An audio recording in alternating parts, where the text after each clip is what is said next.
1.8 million between 2019 and 2021. While digitalization and the widespread use of digital finance opened opportunities for the banking sector, it is also apparent that opportunists also devise new methods to take advantage of this emerging financial market. Proliferation of online scams threatens not only the potential of online banking, but also the stability of the banking system and the hard-earned money of the Filipino people. As the number of Filipinos using online payment platforms increase, so are the crimes related to digital financial transactions. A significant number of Filipinos have been targeted by digital fraud attempts, and a portion of them eventually fall victim to it. The BSP received more complaints regarding online banking transactions compared to those related to using ATMs and credit cards, among others. The AMLC reported a rise in suspicious transactions in 2020, comprising acts of phishing, skimming, and transactions related to money mules. The SEC noted a significant rise in complaints related to online fraud committed by online lending platforms. Overall, 2% of the global GDP is lost due to cases of online fraud. The Philippines, being a rising tiger economy in the Asia-Pacific region, has the potential to be an economic powerhouse, and we cannot compromise this potential because of the loss of trust in our financial institutions due to cases of online fraud. The BSP released a memorandum mandating banks and other supervised financial institutions to adopt and implement effective measures for the protection of consumers, such as the institutionalization of a responsive complaint and redress mechanism.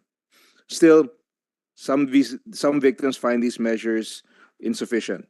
In the Philippines, the more common types of online scams that victimize our fellow citizens are phishing, vishing, and smishing. Phishing is done via email, vishing by phone, and smishing by SMS.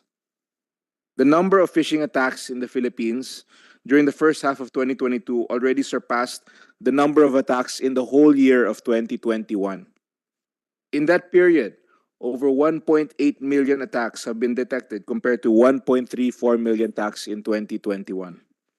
Among the most prevalent types of phishing attacks in the country were targeted at payment systems, e-commerce shops, and local banks.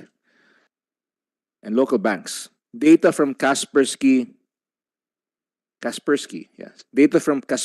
Security Network revealed that cases of financial phishing attempts in the Philippines from February to April of 2022 were highest in Southeast Asia.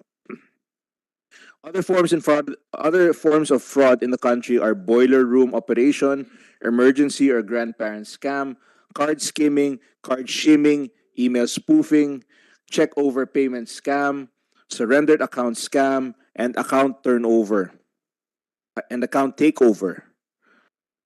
Let us watch some of the recorded scams that transpired recently that affected our kababayans.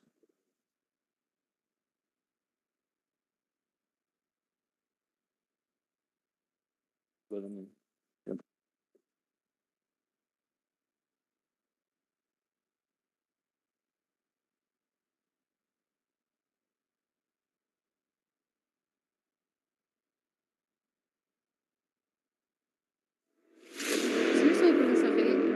Ang laki po nung nawala sa akin, kalahating milyon. Pinag-ipunan ko po yun sa napakatagal na panahon para po sa mga anak ko yun. Video, tanong ko lang po, bakit nawala sa 1,000 ko? Sinong kumuha? Naghirapan ko pong pera yun. Kung maaari naman po sana, ibalik ninyo ang aking perang nawawala. Para po ko yun, hindi naman para sa akin. Matanda na rin ako.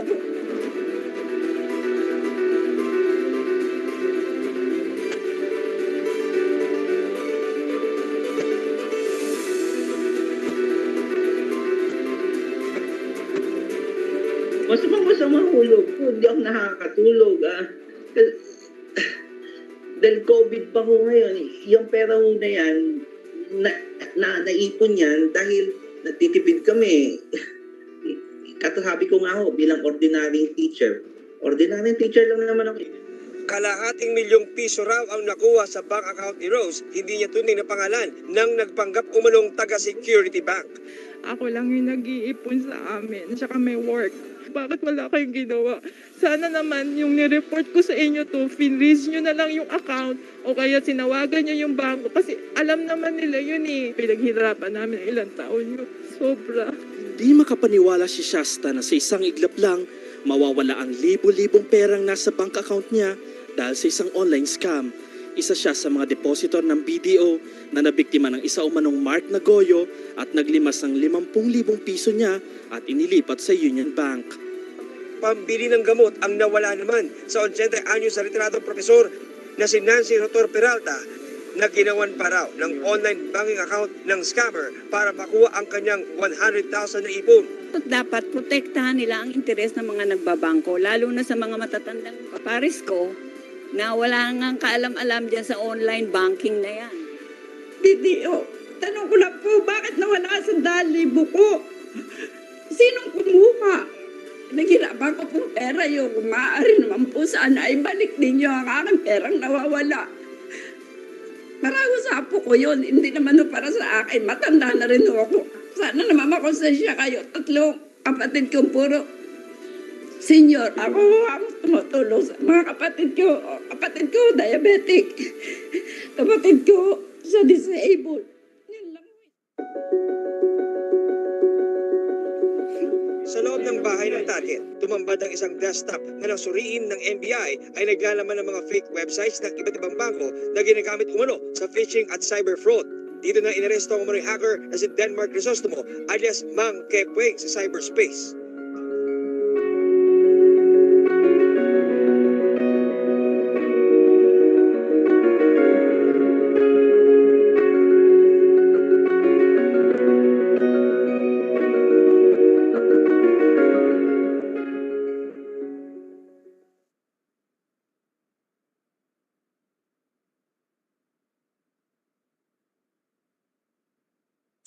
The people shown before you in the video are only a small number of the many aggrieved victims who fall prey to these opportunistic acts every day.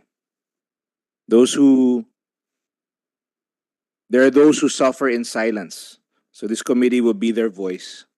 Because of the lack of a regulatory framework that penalizes these scammers, there are and there will be more victims in the foreseeable future. Even as we speak, there are individuals being victimized by these scammers who seize every vulnerable opportunity available to them.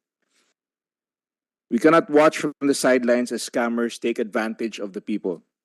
Let us be your voice. You are heard by this committee, and we are one in your plight in the fight against scammers.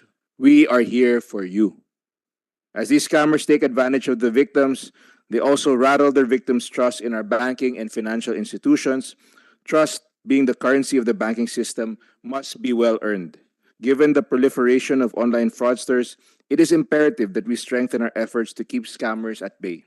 Currently, we have the following laws to fight online banking fraud: RA 11765, Financial Products and Services Consumer Protection Act; RA 11934, Subscriber Identity Module Registration Act; RA 10175, Cybercrime Prevention Act of 2012. As criminal elements adapt to legislation to perpetuate fraud, there is a need to legislate new laws to keep them off track, such as the proposed AFASA or the Anti-Financial Account Scamming Act. This measure will reinforce and earn back the public's trust in our financial institutions. Being a key component of our economy, our banking and financial institutions must remain strong and responsive to the threat. We should not give these scammers an avenue and more time to victimize our people. We must act now. Take a stand with us in protecting our banks, our economy, and the Filipinos. Wala pong lugar ang mga scammers sa bagong Pilipinas. Due to the sensitivity of the issues we will discuss, I would like to inform my fellow senators that we will be having an executive session later at the end of the hearing All matters related to individual cases will have to be discussed in the said executive session, as we don't want to disrupt law enforcement measures being undertaken to apprehend and prosecute scammers. And we'd also like to include in this discussion Senate Bill number 2407, an act prohibiting money mules and other fraudulent acts committed involving financial accounts, providing penalties, and for other purposes, filed by Senator Win Gatchalian, who is also a victim of financial fraud. So he's very passionate about this topic. So, okay, and I'd like to, at this point, I'd like to recognize Senator Gatchalian for his opening statement. Thank you, Mr. Chairman. And Mr. Chairman, since you mentioned that I was a victim, let me just start off by first thank you very much for hearing this bill and also hearing the various resolutions on this topic. It's really about time that we put a lot of emphasis, ask our regulators what are the safeguards that they've been implementing, considering that we have already implemented or approved the financial consumer protection law. So we want to hear from our regulators, from our banks, from our enforcers, how this law is being used in order to protect our consumers. But going to that experience, Mr. Chairman, I was a victim of financial fraud, except that I wasn't lured or fooled by phishing or vishing or mishing. It was, I don't know what the technical term is, but it was the banks who were fooled in to change. They were fooled to change the personal information that was recorded in their computers. My personal information that were recorded in their computers. And what happened there is somebody pretended to be Senator Gatchalian, requested to change the cell phone number. So in effect, when my cell phone number was changed, I couldn't receive the OTP anymore.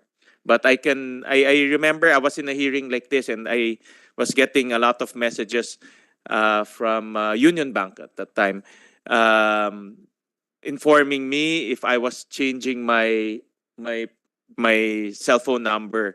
But obviously, I was in a hearing. I couldn't attend to my cell phone, and after I think 4 or 5 hours, I started getting messages that my credit card was being charged X amount. No? I think it started off with 100,000, 200,000. Then eventually I was charged with $1 million worth of alcohol, no? High-end alcohol. And apparently the modus of this type of criminal syndicate is they buy high-end alcohol and sell it half the price or even lower than that, no? Because it's a fast-moving item. So with that experience, Mr. Chairman, I wasn't the one who answered the call, but it was the banks, no? And in my mind, I think my first instinct is how come the banks were fooled, no? And what are the remedies accorded to bank clients who experienced the same? Of course, I was a senator, so I was given fast attention and quick remedy. But how about our ordinary citizens who experience the same? No? And so I remember calling up the BSP at that time, and we, with all due respect, we got very vague answers on how this type of fraud is being treated and what kind of redress and what kind of remedy our ordinary consumers can tap into in order to get their money back or somehow cancel all of these transactions. Unfortunately, at that time we got some vague answers. No, so that led us to file that financial consumer protection law in order to clarify all of these things. But we admit that this is a new law, and we want to understand how this law is being implemented in light of all of these things happening. And with that experience, we also want to understand from the BSP and also from the other regulators, what protection are we giving our financial consumers? No? And where can our financial consumers go to if ever their banks are not giving them any attention, are not giving them the right protection, and what are the rules being implemented in order for our financial consumers to be protected. No? So these are the questions that we want to understand, so that our financial consumers, our bank depositors, will continue to have confidence in the banking system. This is confidence in the banking system. They're doing transactions with the bank. They're putting their money. They're getting their credit cards from the bank because they trust our banks. But if fraudsters can fool the banks to change personal numbers, then that trust will be eroded eventually. No, and that's why we want to understand from this hearing, what reforms have we undertaken in light of all of my personal experience and all of these things happening. Obviously, it's still happening right now. No, from the video that our chairman showed earlier, it's still happening right now. No, so the next question is, how do we stop it? What type of laws do we need to implement in order to stop this from happening, especially to our ordinary constituents who work very hard to earn every single penny in their deposit? So once again, thank you very much, Mr. Chairman. Thank you, Senator, for your insights on this measure. Given that the Senate is a collegiate body of records and is requested by our good majority floor leader, Joel Villanueva, I would like to manifest that we put Senator Gatchalian's submitted opening statement into the records as part of our discussion. Thank you. Before we begin discussions, kindly allow me to make some house rules to ensure an orderly and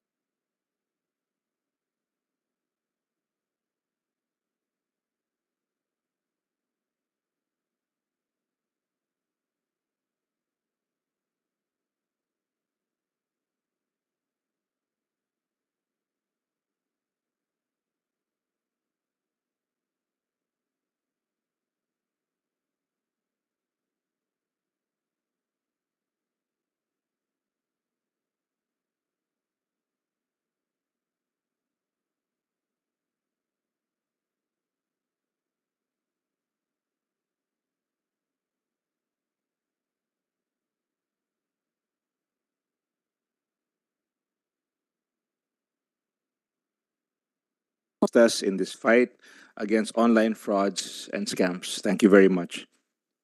For purposes of this hearing, only PNP and the BSP will be asked to make a presentation. The PNP will discuss the types of online/internet bank fraud/scams being perpetrated against the public, apprehension statistics and measures being undertaken by the PNP cybercrime group, as well as their difficulties in apprehending criminals. After the PNP, BSP will make a presentation on their proposed solution, which is the Anti-Financial Account Scamming Act. I would like to ask my colleagues to ask questions only after the two presentations are finished. Further, we will not discuss specifics in this public hearing. Should my colleagues want to discuss a specific bank fraud case, please ask during the executive session later. I would like to call on the PNP to deliver their presentation on the modus operandi of online bank fraudsters. We can now start the public hearing for AFASA. So at this point, I think if you may proceed with your presentation, sir. Mr. Chair and Your Honor, before we present our presentation, I'd like to inform this committee that the data that we will be using in this presentation are the incidents reported only to the anti-cybercrime group. So other incidents reported to other government agencies, just like the NBI, the CICC, and other government agencies are not included in the presentation. The statistics or the incidents reported to other agencies are not included in our statistics. Your Honor, please allow us to present. Cybercrime is known to be already accelerating rapidly even before the pandemic hit the world in 2020. While the global health crisis was expected to make people safer through lockdowns, The situation plus the drastic shift to digitization instead sparked greater momentum for criminals, which enabled them to exploit new and more intricate ways to victimize people through scam. Nag-iingat ng PNP Anti-Cybercrime Group ang publiko mula sa anumang uri ng cryptocurrency scam. May babala ang PNP Anti-Cybercrime Group sa mga makakatanggap ng mensaheng, "Ikaw ba ang nasa video?" Huwag na huwag daw yang i-click dahil isa po yung scam. The scammers' way of disrupting safe and secure online transactions have drastically evolved in the past few years.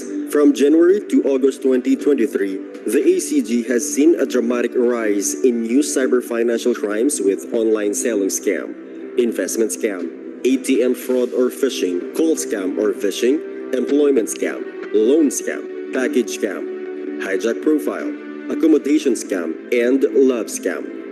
Online selling scam has been recorded the most prevalent type of fraud in many digital payment systems, including money service business provider or e-wallet. From January to August 2023, this modus operandi has victimized 3,615 individuals with an estimated total loss of 69 million pesos. Most victims are from age group 21 to 40 and are mostly self-employed. Another emerging modus operandi is investment scam, which involves the illegal sale or purported sale of financial instruments. Individuals of ages 41 to 50 are frequently targeted as victims, and they are mostly unemployed individuals. ATM or credit card fraud is the unauthorized use of a credit or debit card or similar payment tool to fraudulently obtain money. Credit and debit card numbers can be stolen from unsecured websites or can be obtained in an identity theft scheme. Most victims belong to 41 to 50 years old and are government employee. Call scam or phishing, also known as voice phishing, is a type of social engineering attack where fraudsters try to get sensitive information, such as passwords or credit card details, from the victim by using a telephone and pretending to be a trustworthy entity, such as a bank or government agency. Most victims belong to 21 to 30 years old and are mostly unemployed. Employment scam, perpetrated by individuals or organizations posing as recruiters or hiring agencies offering or promising attractive jobs and big money to people seeking for job opportunities. Most victims belong to 21 to 30 years old and are mostly self-employed. Loan scam is a type of financial fraud or scam in which individuals or entities pose as legitimate lenders or loan providers to deceive people into borrowing money under false pretenses. Most victims belong to 41 to 50 years old and are mostly self-employed. Package scam, also known as a parcel scam or shipping scam, is a type of fraud in which scammers deceive individuals by sending them unsolicited packages or parcels. Most victims belong to 21 to 30 years old and are mostly unemployed. Hijacking profile or ID theft scam is an infiltration to a particular social media account in which, after gaining access to it, the unknown perpetrator will send messages to its relatives and friends asking a favor to send or lend him or her for some money.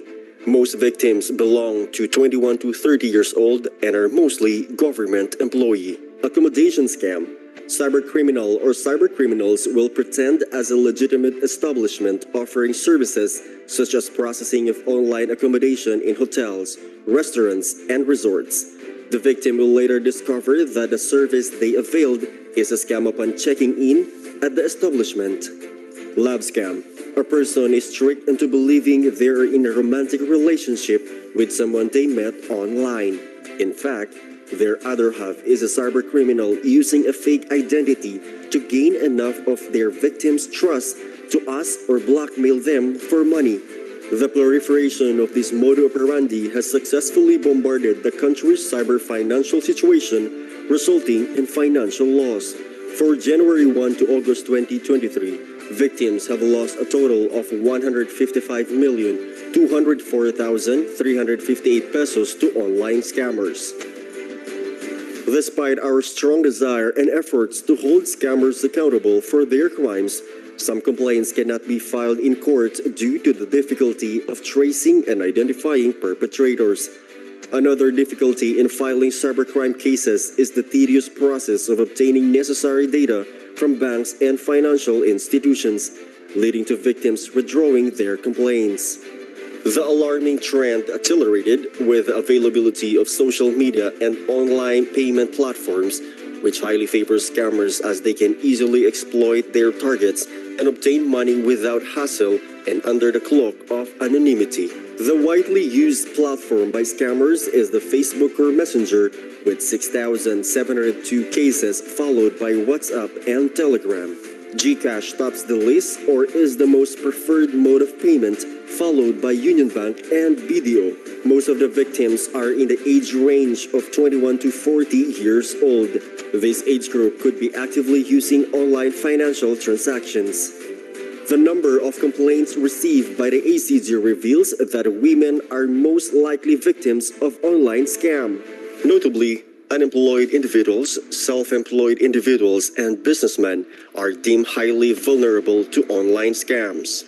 As these data suggest that humans are the weakest link in our existing cyber financial situation, the PNP ACG remains firm in its resolve to provide all Filipinos a cyberspace where they are free to learn, socialize, and do business through conducting continuous anti-cybercrime operations, ensuring strengthened cybercrime investigations, implementing public awareness campaigns, and encouraging partnerships with the community and concerned agencies.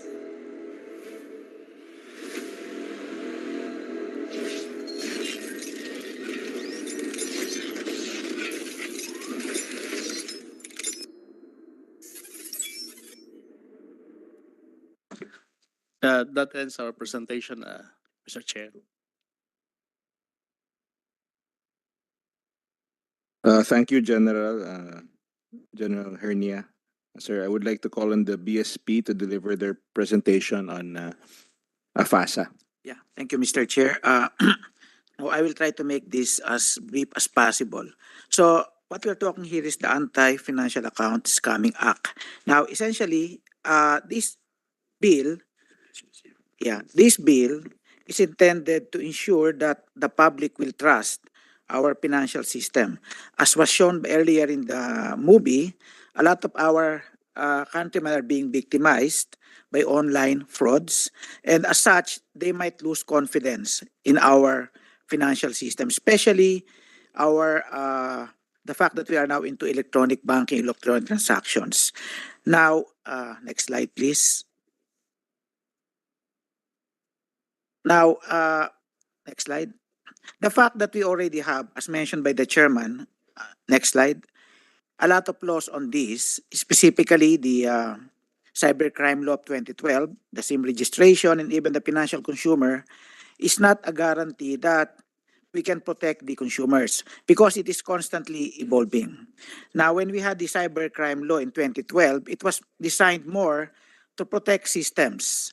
But this time, what's happening is that the individual account holders are being targeted by scammers, no longer penetrating the systems of institutions, but individual persons who are being targeted, being defrauded.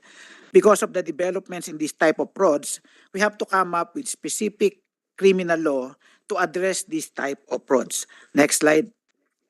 Now, of course, we are very grateful that the Congress passed we call the Financial Consumer Protection Act. Next slide.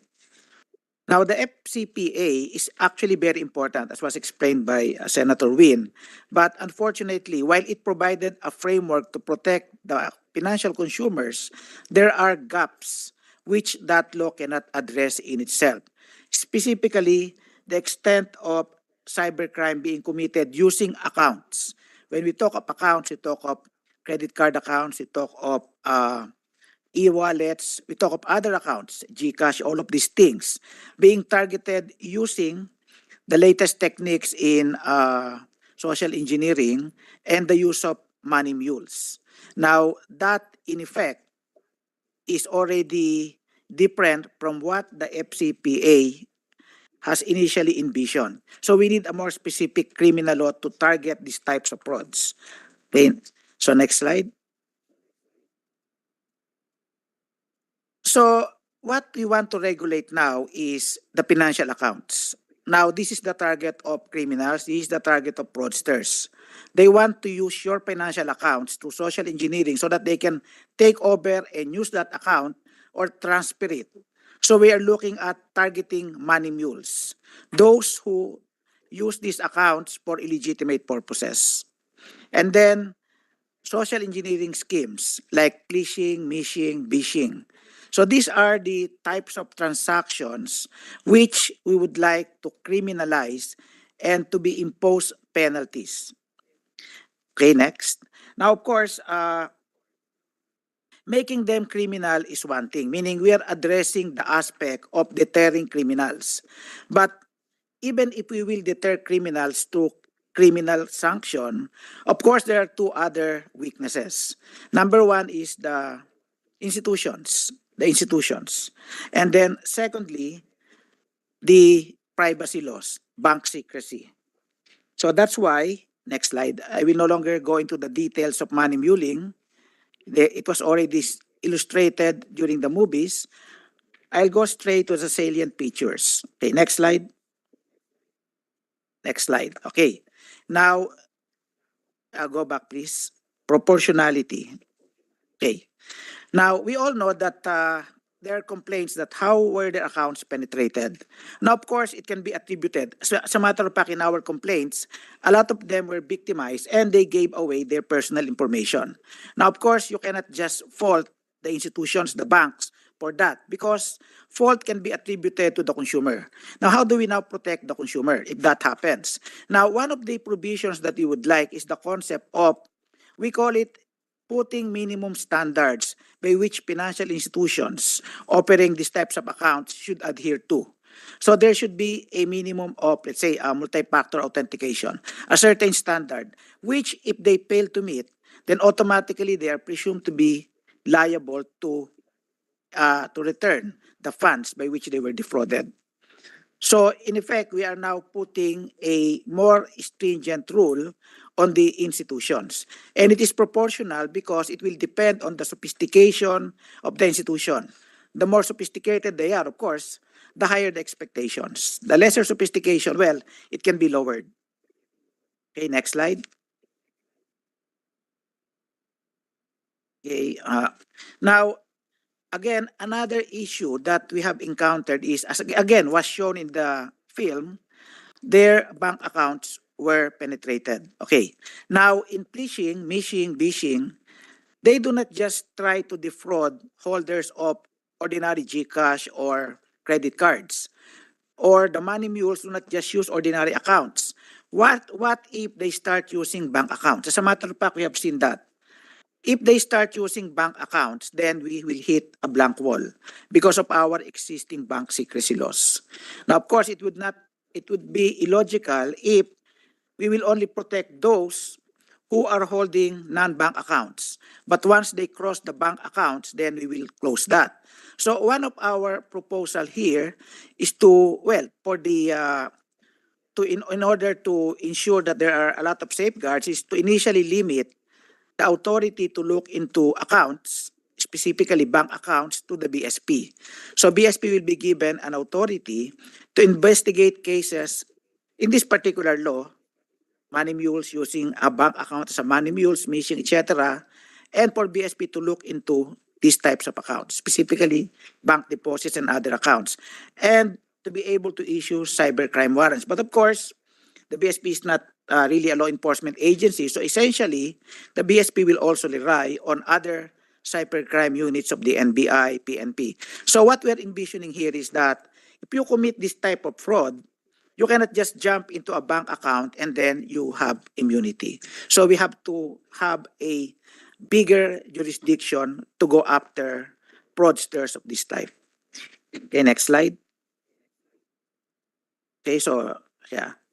And then what happens if BSP will be given that authority? Now, those two things that I have mentioned are very important. Higher standard of diligence and features to be imposed on financial institutions and the authority to look into deposits and other accounts. Why are these very important? Because this law will complement the Financial Products Consumer Protection Law, meaning the FCPA law, the Consumer Protection Law, needs more teeth, and it needs another law to put more teeth so that if you are a financial consumer, you file a complaint against this type of frauds, there are additional obligations of institutions, and we can look into accounts so that it will be ultimately beneficial to the financial consumer. So essentially, other than that, well, we will have additional sanctions, higher penalties. We will have a crime of economic sabotage if you commit this using more than three or victimizing more than three. So all other are penal in nature. But essentially, these are the features which we think, if it becomes a law, will have additional protection for our financial consumers and to prevent all of these things from happening. So essentially, that's in a nutshell this particular AFASA bill. Thank you, Mr. Chair.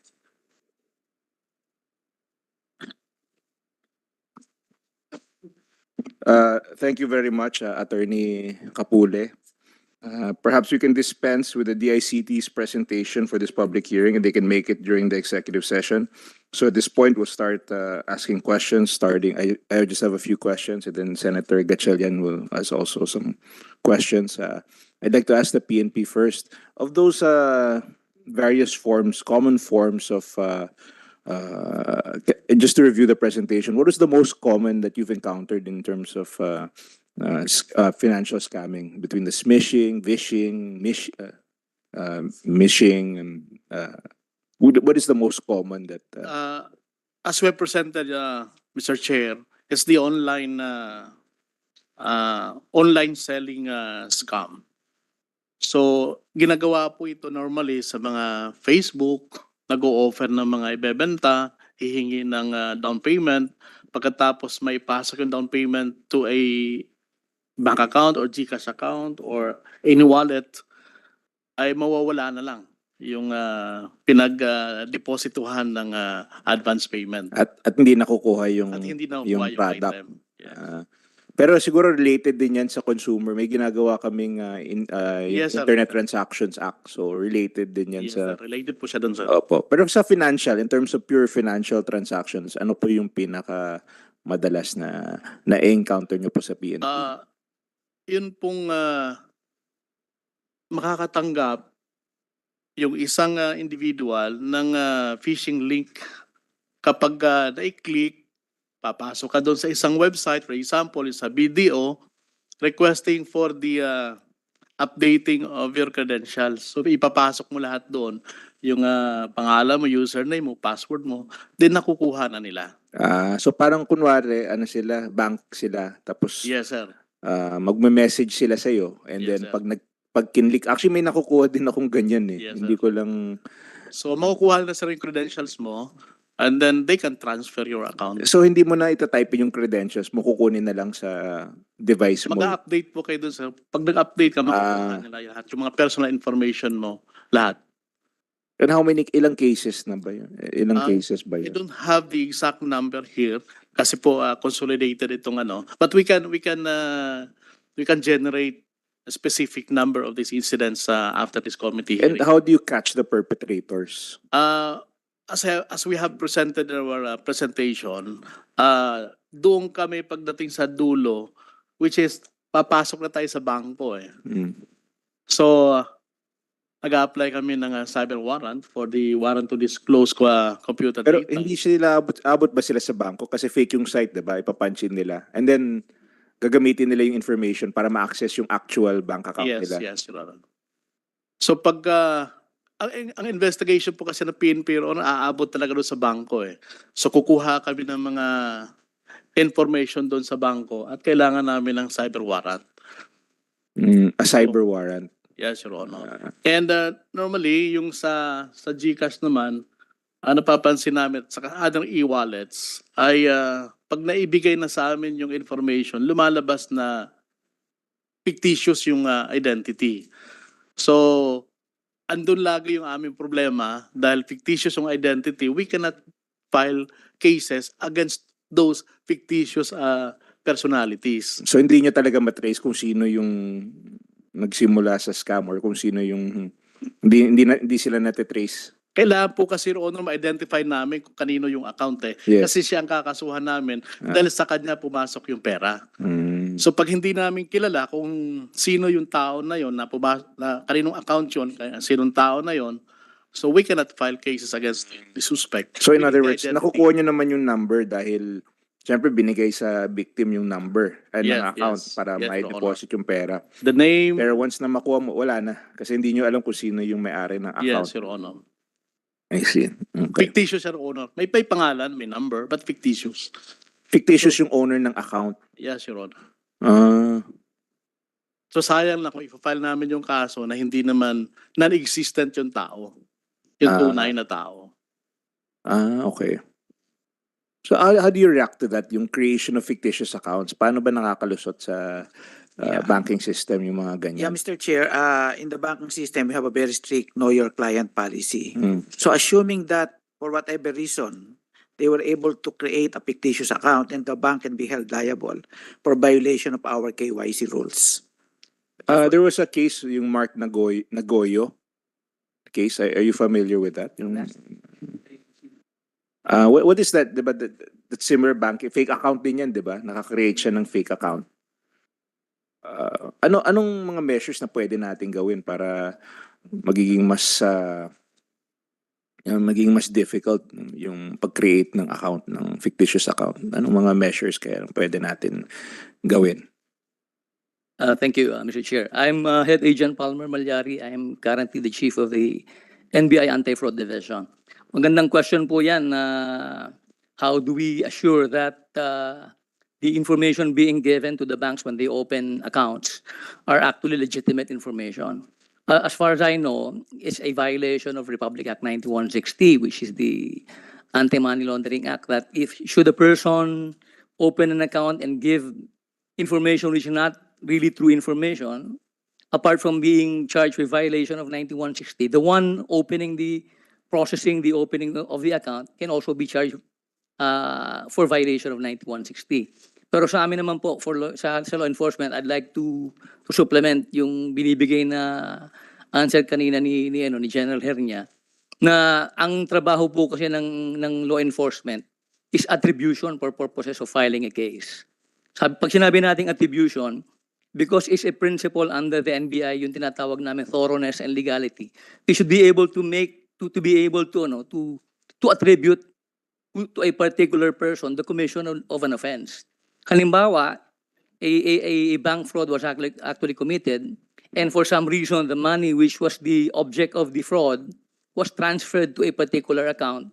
Hindi pa pwedeng, bagamat binigay po ng victim yung name to where the money was actually deposited, for purposes of us complying with the principle of thoroughness and legality, kailangan masiguro namin na talagang it's an actual account existing with the bank. And for us to be able to know that, bagamat alam namin na i-decline ng bangko ang information with respect to the owner of the account and the address, still, for purposes of us complying with thoroughness and legality, nagpapadala pa rin po kami ng subpoena to request for information despite the fact na ina-anticipate namin na i-deny ito ng bangko.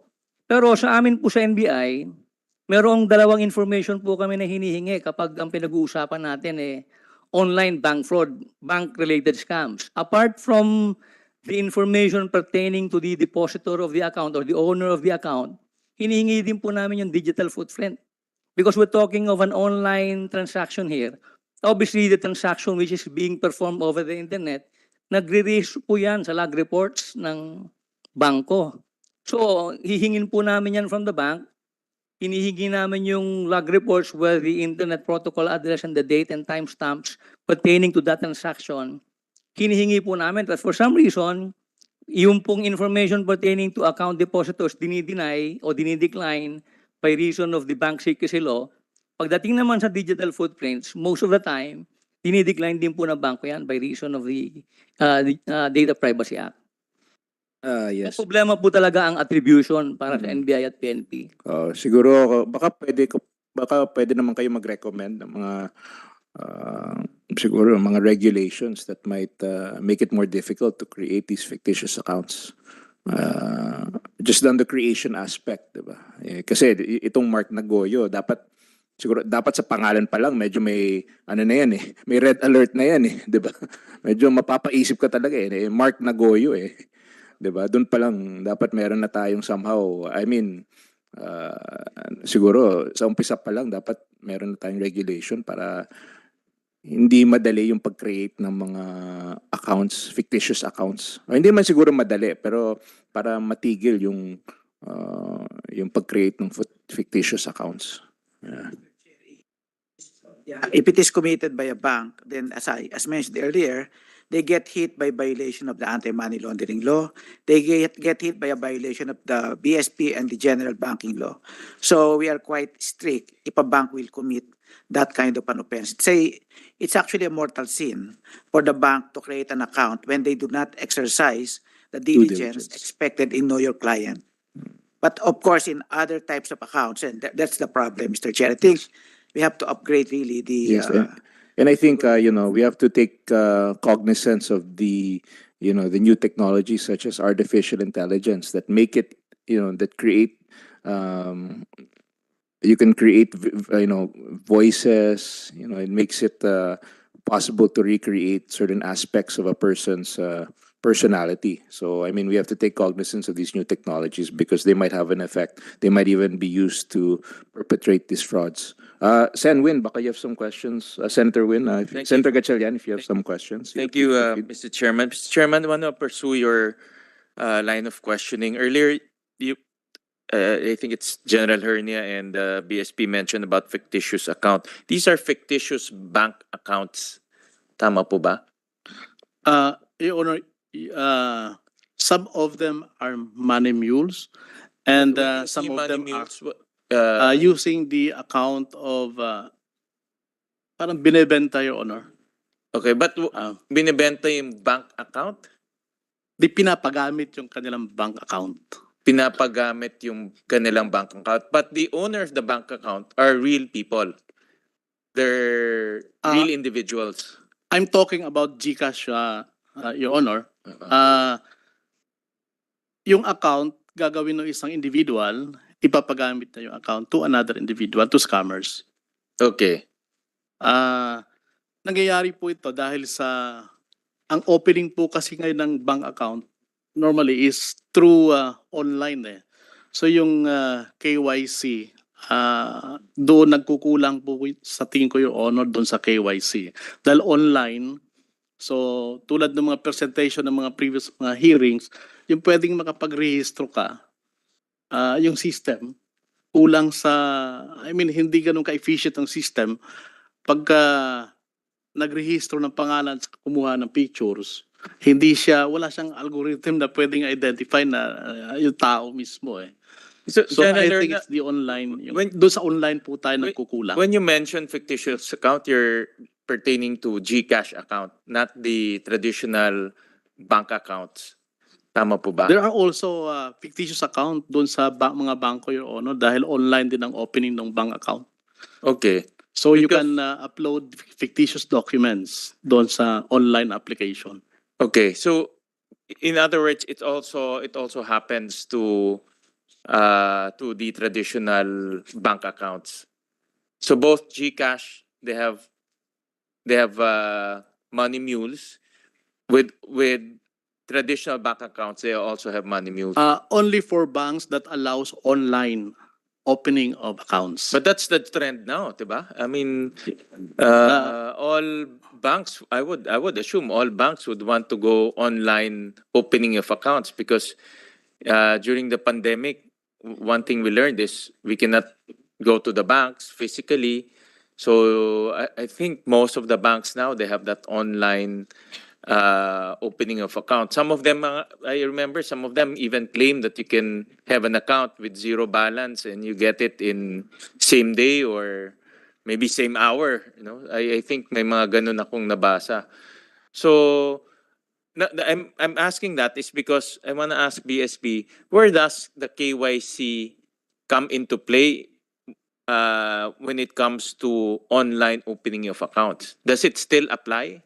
Yes, Mr. Chair, it still applies. Now, I think the challenge now is if you simply upload documents and then you look at the camera, then of course you have lesser parameters to really scrutinize the client. But even though they are allowed to open accounts virtually or electronically, they should exercise the same degree of diligence, meaning it can never be an excuse that it is online, the opening is online. So they have to validate this.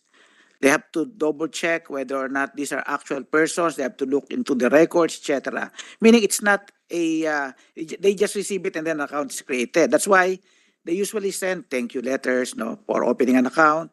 So they have to check the address. So they are still obliged to follow the regular KYC.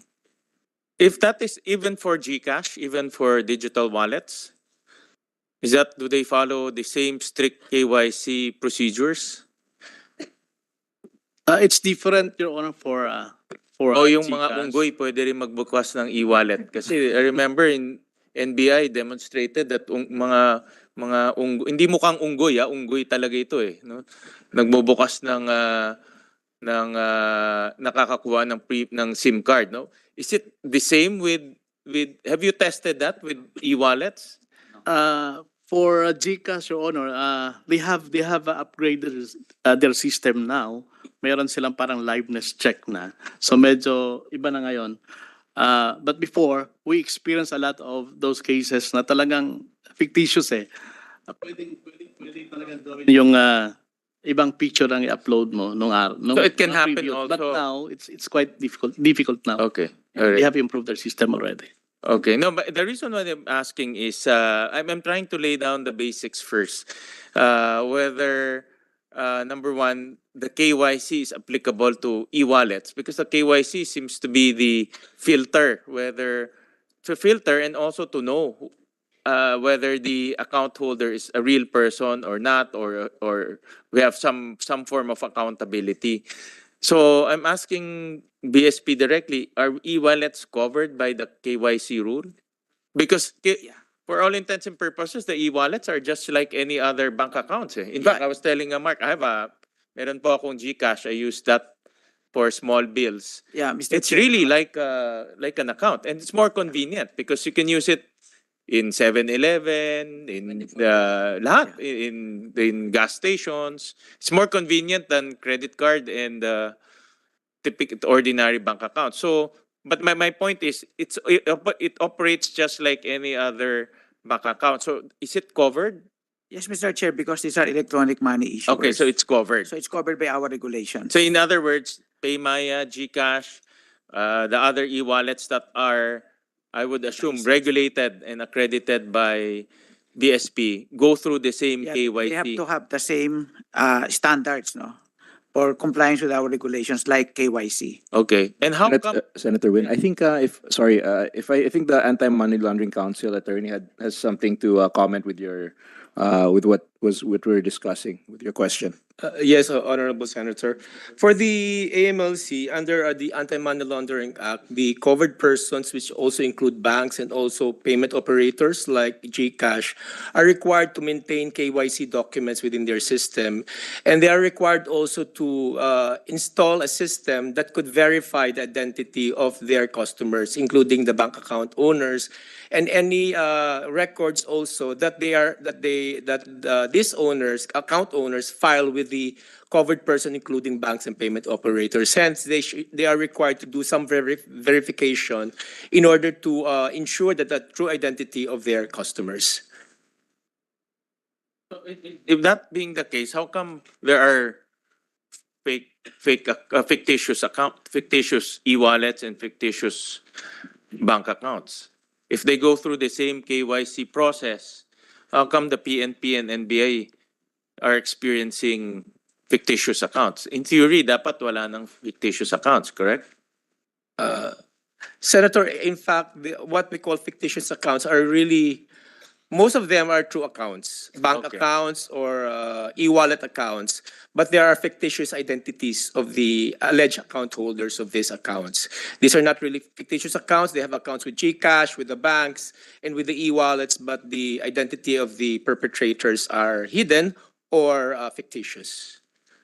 So the ID that they submit are also fictitious. The identification IDs, they're also fictitious if that's the case. Yeah, in some of our investigations, particularly money laundering investigations, we receive reports that they submit fake IDs, fake identity documents, and these persons are really the perpetrators, but some of them are also using the accounts of other persons. Okay. Ganyan po.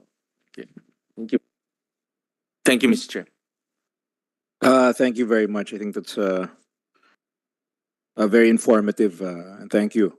Um, so at this point, to give way to the executive session, perhaps we can just ask the other resource persons to submit their position papers within 2 weeks from this hearing. We thank everyone for attending this hearing, and we are looking forward to your active participation on the discussions that we will conduct for this bill. With the approval of my colleagues and in consideration of the executive session, I would like to suspend this hearing to another date and proceed to the executive session. So moved. Your Honor, would like to ask representatives from the PNP, DICT, CICC, BSP, NBI, and BAP for the executive session. The rest, may you please leave the room for the executive session. For the senators, only one staff is allowed per senator to remain. Thank you, sir.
NBI po kasama sa executive session.